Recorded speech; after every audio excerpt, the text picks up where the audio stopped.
Viewers আসসালামু আলাইকুম, সবাইকে আমার চ্যানেলের পক্ষ থেকে স্বাগত জানাচ্ছি। অনার্স তৃতীয় বর্ষ পরীক্ষার ফর্ম ফিল আপের ফি অবশেষে কিন্তু কমানো হয়েছে, যেটি নোটিশ আকারে জাতীয় বিশ্ববিদ্যালয় প্রকাশ করেছে। আপনাদের উল্লেখযোগ্য যে ফি কমেছে সেটি একটু দেখাচ্ছি। যেমন বর্তমানে প্রতি পূর্ণ তত্ত্বীয় কোর্সে পূর্ণপত্রে 300 টাকা সাবজেক্ট প্রতি ফর্ম ফিল আপ ফি, যেটা ছিল কিন্তু 350 টাকা আগের নোটিশে। এখানে প্রতি সাবজেক্টে কিন্তু 50 টাকা হারে কমেছে। অর্ধপত্রে কমেনি, সেটা আগেও ছিল 250, এখনও 250। কিন্তু এই যে ব্যবহারিকের ক্ষেত্রে প্রতি পত্রে কিন্তু এখন 300 টাকা, যেটা আগে ছিল 350 টাকা। আর ইনকোর্স ফি আগে ছিল 600 টাকা, কিন্তু বর্তমান নোটিশে কিন্তু ইনকোর্স ফি হচ্ছে 450 টাকা।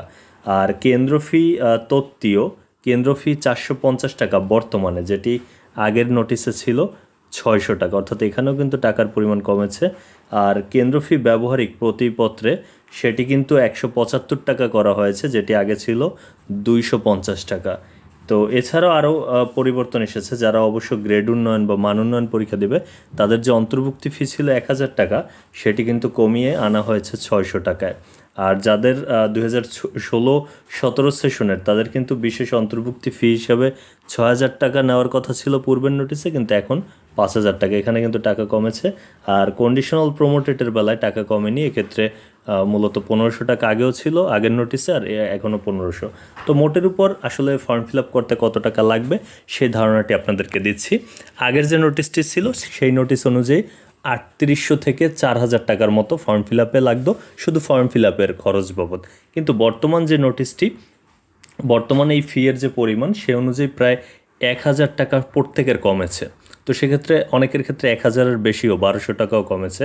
তো ধারণা করা হয় যে এখন বর্তমান যে নোটিশ, এই নোটিশ অনুযায়ী 3000 টাকার মধ্যে কিন্তু ফর্ম ফিল আপের কার্যক্রম শেষ হবে। কিন্তু এর বাইরে আরও খরচ রয়েছে, যেমন কলেজের ভর্তি ফি রয়েছে। অনেক কলেজ কিন্তু ফর্ম ফিল আপের সাথে এই ভর্তি ফি এর টাকাটি নেয়, পাশাপাশি সারা বছরের যে বেতন এবং অন্যান্য যে চার্জ সেগুলো কিন্তু একসাথে নেয়। তো সেক্ষেত্রে বর্তমানে যে যদি 3000 টাকা ফর্ম ফিল আপে লাগে, শুধু ফর্ম ফিল আপ ফি, তার সাথে বিভিন্ন কলেজের ভর্তি এবং পুরো 1 বছরের বেতন এবং অন্যান্য চার্জ সব মিলে সরকারি কলেজ যদি হয়, সেক্ষেত্রে কিন্তু সরকারি কলেজে আরও প্রায় 3000 টাকার মতো। তাহলে 3000 টাকা ফর্ম ফিল আপে আর 3000 টাকা যদি মূলত বেতন এবং ভর্তি ফি হয়, সেক্ষেত্রে 6000 টাকার মতো কিন্তু বর্তমানে ফর্ম ফিল আপে লাগবে বিভিন্ন সরকারি কলেজে, যেটি আগের নোটিশে কিন্তু প্রায় 6500-7000 টাকার মতো ছিল, সেখান থেকে অনেকটা কমে এসেছে। আর পাশাপাশি যে বিষয়টি, যদি বেসরকারি কলেজ হয় সেখানে কিন্তু বেতনের পরিমাণ বেশি, পাশাপাশি অন্যান্য যে ফি সেগুলোও বেশি। সেই সব কলেজে কিন্তু ফি এর পরিমাণ অনেক বেশি হবে। এই ফর্ম ফিল আপ ফি বাদে বেতন এবং যে বিষয়টি হচ্ছে ভর্তি ফি, সব মিলিয়ে 15-20 হাজার টাকাও লাগতে পারে, সেটি বেসরকারির ক্ষেত্রে। আর সরকারির ক্ষেত্রে মূলত 6000 টাকার মতো লাগতে পারে ভর্তি ফি এবং অন্যান্য ফি সহকারে। তো এই ছিল তথ্যটি। এতক্ষণ সাথে থাকার জন্য অসংখ্য ধন্যবাদ।